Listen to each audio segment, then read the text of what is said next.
2만 명, 6만, 5만 명, 5만 명, 2만 명, 5만 명 또 3만 명. 그럼 3만 명이니까 3만 명 이하라고 생각하는 사람 손 들어보세요. 미군이 참전해가지고 3만 명 이하. 그럼 3만 명 이상. 이것도 정확하게 맞추네. 사실은 5만 한 4천 명이 죽었습니다. 5만 4천 명. 5만 4천 명 얼마나 많냐. 지금 미군이 이라크에 참전해가지고 죽은 전사자가 아직도 5천 명이 안 됐습니다. 10배가 죽었다. 10배가. 10만 명이 다쳤다. 여기에 대해서 어떻게 생각하죠? 그런데 이상하지 않습니까? 그 미군이 참전을 하고 나서 5만 명이 죽고 10만 명이 죽어가지고 한국을 구했으면은 전쟁이 끝나고 나서 한국에 뭘 요구를 했을 거 아닙니까? 중국이 백두산을 가져가듯이 제주도는 우리한테 줘야 될 거 아니냐? 또는 일본을 점령해가지고 오키나와를 장기간 지금까지도 군사기지로 이용하듯이 뭘 하나 줘야 될 거 아니냐? 우리가 이렇게 희생을 했는데, 그래서 미국이 한국에 대해서 전쟁 배상을 요구했다는 소리 들어보셨어요? 없죠. 오히려 거꾸로 전쟁이 끝나자마자 적극적으로 한국을 수십억 달러를 줘가지고 공장을 돌리게 하고, 그리고 우리 한국은 20개 사단을 무장시키고 한미 상호봉 방위조약, 즉 한미동맹의 기초가 되는 그 조약을 만들고 해가지고, 또 우리가 공장을 잘 돌려가지고 물건을 만들면은 미국 시장이 워낙 크니까 미국에서 물건을 다 사주고, 또 핵 문제가 발생하면은 우리는 이렇게 태평으로 지내는데 미국 사람들이 앞장서가지고 해결을 해주고, 이런 일만 한 것이 미국입니다. 미국. 그래서 어떤 일방적으로 우리가 받기만 했다고도 볼 수 있어요. 일방적이라고 볼 수 없는 면은 하나 있죠. 우리가 월남전쟁 때는 또 우리가 미군과 함께 참전을 했습니다. 월남전. 월남전에서 한국군이 얼마나 죽었죠? 월남전에서. 만명? 약 5천 명이 죽었습니다. 5천 명. 사고사까지 포함을 약 5천 명. 한 다친 사람은 한 13,000명. 연 인원으로 한 30만 명이 파견되었고, 한 5만 명이 항상 주둔을 하고 있었습니다. 미군 중에서 6.25에 파견된 사람이 연 인원으로 한 150만 명. 미군만 왔습니까? 그리스 같은 자만한 나라도 와가지고 한 200명 정도 전사를 했어요. 호주에서도 와서 한 400명 정도 전사하고, 터키에서도 와가지고, 이슬람 국가인 터키도 와가지고 여기서 한 700여 명이 전사를 하고 해가지고, 오늘날 여러분들이 누리는 이 자유와 평화와 번영은 미군을 포함해서 참전 21개국 사람들의 피와 땀과 눈물이 만들어낸 아주 고귀한 자유입니다. 고귀한 자유. 그러니까 이 자유를 절대로 우리가 낭비를 하면 안 된대요. 낭비를. 자유를 낭비하는 걸 뭐라 그러니까? 자유의 남용, 권리 남용이죠. 남한테 폐해를 끼치고 부모님한테 불효하고 나라에 불충하고 법안 지키고 세금 안 내고 군대 기피하고, 그리고 좌익한 총련에 들어가고 하는 이런 자들을 우리가 남한테 폐해를 끼친다. 왜 남한테 폐해를 끼치느냐?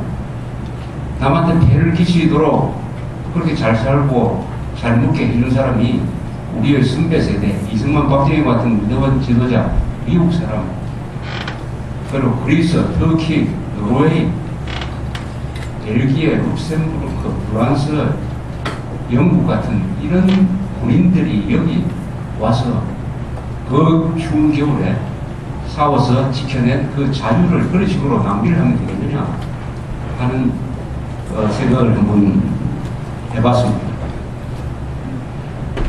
우리 현대사회에 대해서 왜 우리가 알아야 되느냐 하는 이유는 한국 사람이 되기 위해서 반드시 알아야 되는 것입니다.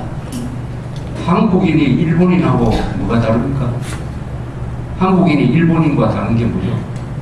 제일 중요한 것은 한국말을 쓰는 거죠. 그죠? 한국말을 쓰는 것이다. 두 번째는 똑같은 역사책을 갖고 있다. 역사책. 똑같은 역사책을 배운다. 즉, 언어를 공유하고 똑같은 역사를 공유하니까 한국인입니다. 한국인. 그러니까 국어교육과 국사교육은 수학교육과 영어교육 이전에 이전부터 배워야 될 훨씬 더 중요한 겁니다. 영어 못해도 대통령 될 수 있어요. 수학 못해도 대통령 될 수 있지만은 국어 모르면 대통령이 될 수 없습니다. 국민이 될 수 없어요. 국사를 몰라도 국민이 될 수가 없는 것입니다. 국사정에서 중요한 부분이 한국 현대사지만은 그 앞에 일제시대, 조선, 고려, 신라, 삼국시대 역사가 다 중요한 것입니다. 그러니까 이 역사에 대해서는 여러분들이 손에서도 책을 떼어서는 안 돼요. 반드시 역사와 관계되는 책이 항상 손에 잡혀 있어야 되는 것입니다. 이 역사를 배우면 사람이 아주 크게 됩니다. 크게 돼요. 왜 그런지 아세요? 역사를 배우면 왜 사람이 크게 되느냐? 이 역사라는 것이 아주 깊은 이야기고, 아주 드라마틱한 이야기고, 영웅적인 이야기고, 아주 또 비참한 이야기고, 해가지고 이 인생이 사람이 살다 보면은 고생도 하고 잘 될 때도 있고 한 것처럼 이 역사를 보면 한 국가가 망할 때도 있고 흥할 때도 있고 해가지고 그것을 가만히 역사를 알게 되면은 인간을 알게 되고 인간을 알게 된다. 그래서 인생관을 제대로 갖추려면 반드시 역사에 대한 이해가 있어야 된다. 역사에 대한 이해. 역사 속에서 인생관이 나오는 것이다. 또 애국심을 가지려면 반드시 역사관이 있어야 돼요. 애국심이 저절로 나오는 게 아니죠. 왜 애국심이 나오느냐? 왜 월드컵 할 때 우리가 이기면 이렇게 기분이 좋으냐? 어제 양용은이라는 골프 선수가 골프 역사상 최대의 역전승을 했는데 다 즐거웠습니다. 왜 즐거우냐? 왜 우리가 남인가 하는 생각이 왜 나느냐? 하는 것을 따져보면 우리가 무슨 한민족이 이 한반도에서 같이 오랫동안 살았다. 신라가 상부통일한 이후에 천 몇백 년 동안 이 한반도에서 같이 살다 보니까 친해졌다. 또 같은 종교를 믿습니다. 같은 말을 썼다. 외세가 침략할 때는 우리끼리 서로다가 뭉쳐가지고 같이 원나라한테 대항하고 임진왜란에 대항하고 북한군에 대항을 해서 지켜냈다. 이 모든 살인을 했다.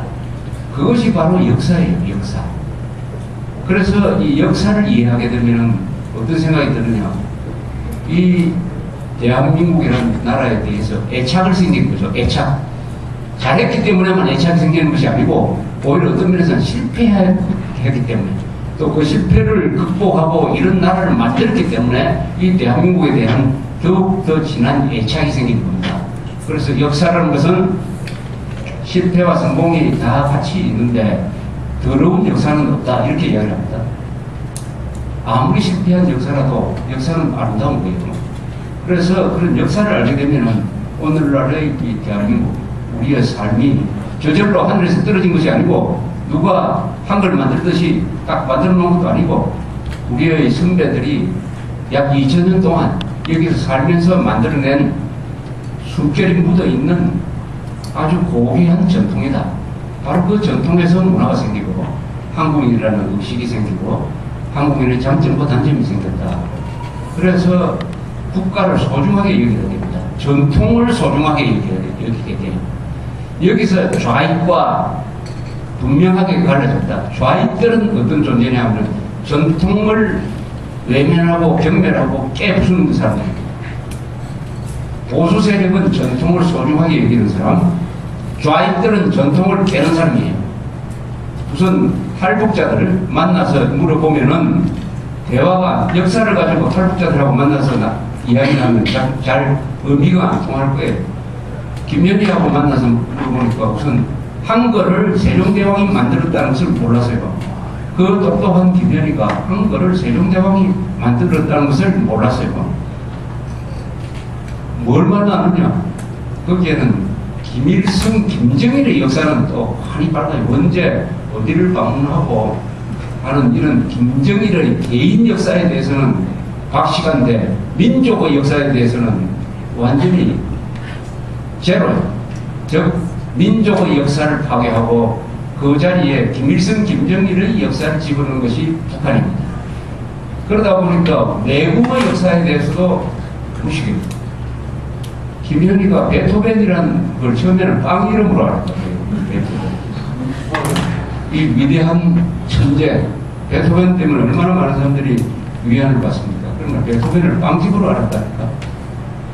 왜냐하면 김일성, 김정일보다 더 유명한 사람은 가르쳐주면 안 되니까. 이런 식으로 반드시 좌익은 역사를 파괴합니다.